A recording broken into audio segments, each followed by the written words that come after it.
Assalamualaikum warahmatullahi wabarakatuh. Nama saya Yahdi Fakri dari jurusan Teknik Komputer. Adapun yang pertama, menjelaskan hukum Islam, syarat-syarat dan rukun menikah. Hukum menikah ada 5. Yang pertama wajib, yang kedua sunnah, yang ketiga mubah, yang keempat makruh, dan yang kelima haram. Yang pertama wajib. Hukum nikah dikatakan wajib apabila orang yang sudah balik, sudah memiliki pekerjaan atau penghasilan, belum memiliki pasangan, tetapi memiliki libido yang tinggi, maka hukum nikah menjadi wajib baginya. Yang kedua, sunnah. Hukum nikah dikatakan sunnah apabila orang yang sudah balik, sudah memiliki pekerjaan atau penghasilan, belum memiliki pasangan, tetapi masih dapat mengontrol syahwatnya, maka hukum nikah menjadi sunnah baginya. Yang ketiga, mubah.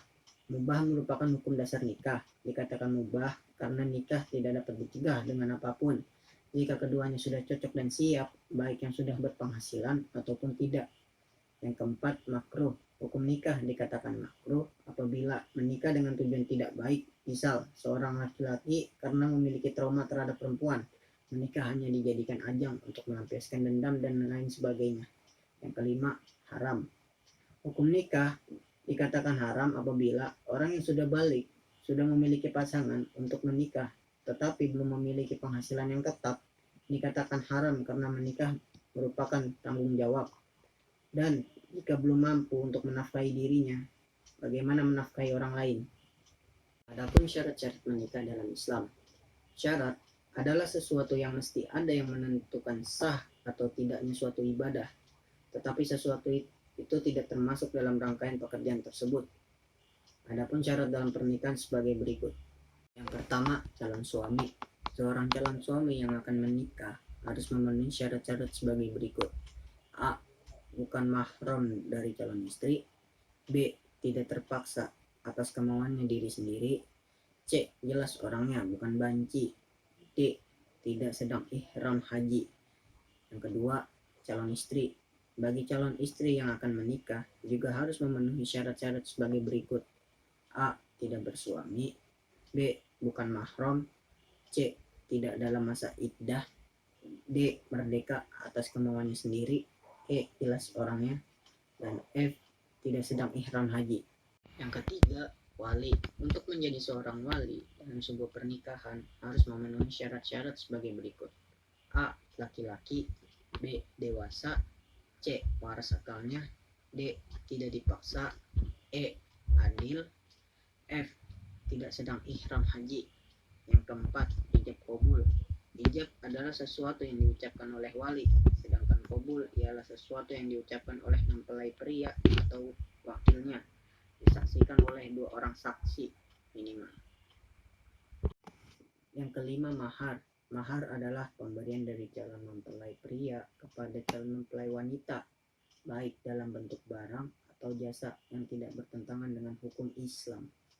Rukun nikah terdiri dari 5 yang harus dipenuhi, yaitu yang pertama ada pengantin laki-laki, yang kedua ada pengantin perempuan, yang ketiga ada wali nikah untuk perempuan, yang keempat ada saksi nikah 2 orang laki-laki, yang kelima ijab dan kabul. Hukum nikah ini sangat penting bagi orang Islam. Oleh sebab itu, pernikahan tidak akan sah kalau rukun nikah di atas tidak terpenuhi. Jelaskan cara membentuk keluarga sakinah, mawaddah, warahmah. Adapun yang pertama, memiliki pasangan dengan kriteria yang tepat. Untuk memastikan kita bisa membangun keluarga yang sakinah, maka kita harus bisa menentukan kriteria pasangan yang dicari dengan tepat. Tanpa pemilihan pasangan yang cermat, akan sulit mencapai kondisi rumah tangga yang sakinah, mawaddah, dan warahmah. Yang kedua, memelihara dan saling pengertian. Tumbuhkanlah rasa kasih sayang dan sayang keduanya, dan juga anggota keluarga itu baik. Kedua pihak harus dapat mencari cara menghilangkan sifat egois dan cara menghilangkan sifat sombong, agar dapat saling memahami dan mengerti satu sama lain. Yang ketiga, landasi rumah tangga dengan ajaran agama. Tentu saja, cara membina rumah tangga sakinah dan cara membina rumah tangga yang baik adalah dengan melandasinya dengan agama. Yang keempat, mengisi rumah tangga dengan kasih sayang. Cintailah setiap anggota keluarga dengan sepenuh hati, maka rumah tangga akan selalu penuh dengan kasih sayang. Anak-anak butuh dipeluk oleh orang tuanya, dan pasangan hidup butuh untuk didampingi dan menjadi batu sandaran dalam sulit. Selanjutnya, menyikapi pernikahan tanpa restu orang tua. Dengan mencoba untuk memahami hal-hal yang membuat orang-orang terdekat tidak menyukai pasangan. Sadarilah bahwa jika Anda dan pasangan Anda benar-benar jatuh cinta, menunggu beberapa tahun untuk menikahi tidak akan menghancurkan cinta Anda satu sama lain. Jangan biarkan orang tua Anda menghancurkan hubungan Anda dengan tunangan atau pasangan Anda. Selain itu, jangan biarkan konflik ini sampai menghancurkan hubungan dengan orang tua.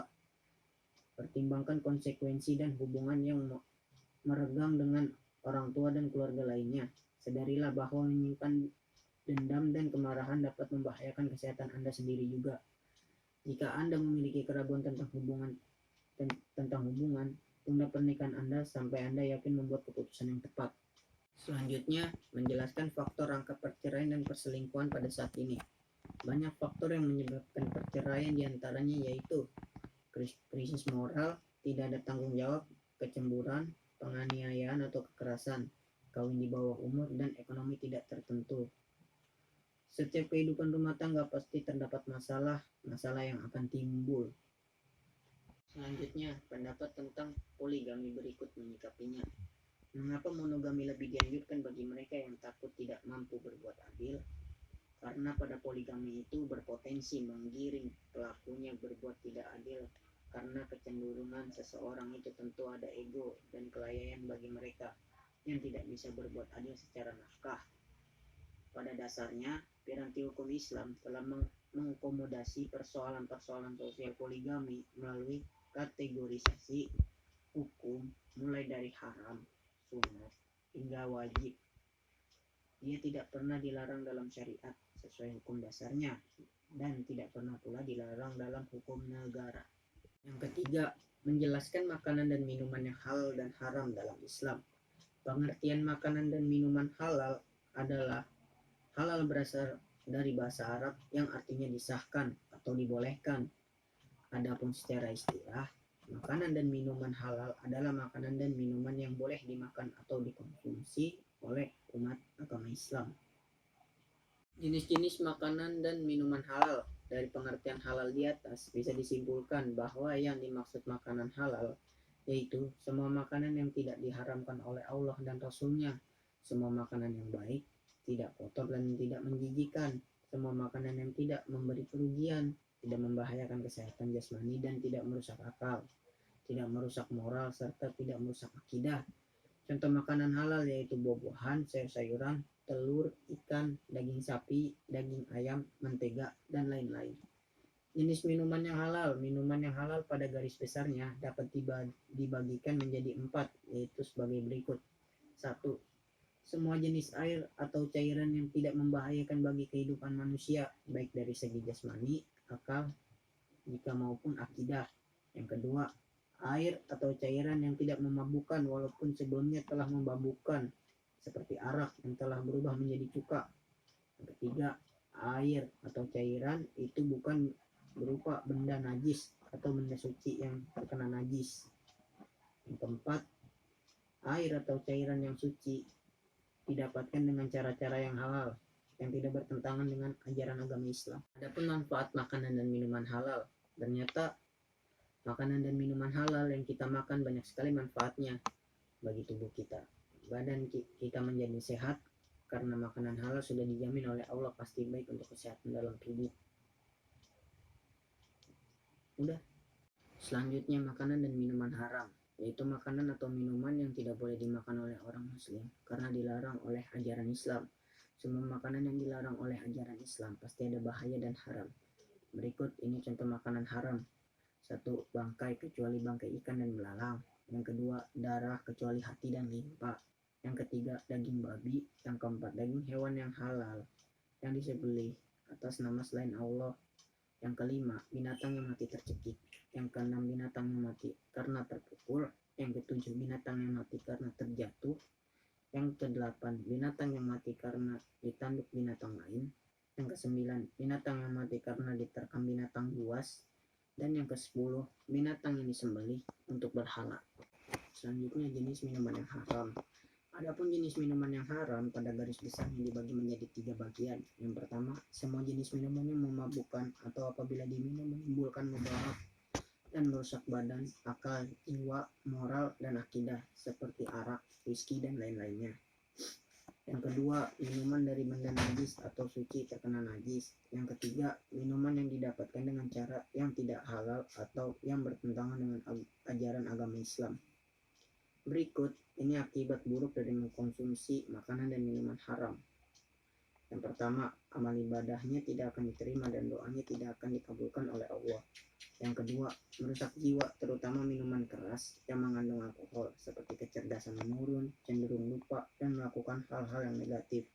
Yang ketiga, membahayakan kesehatan, khususnya Alzheimer, seperti wajah pucat, mata merah, mulut menjadi kering, berat badan menurun, kepala pusing, dan telinga mendenging. Sekian dari saya. Wassalamualaikum warahmatullahi wabarakatuh.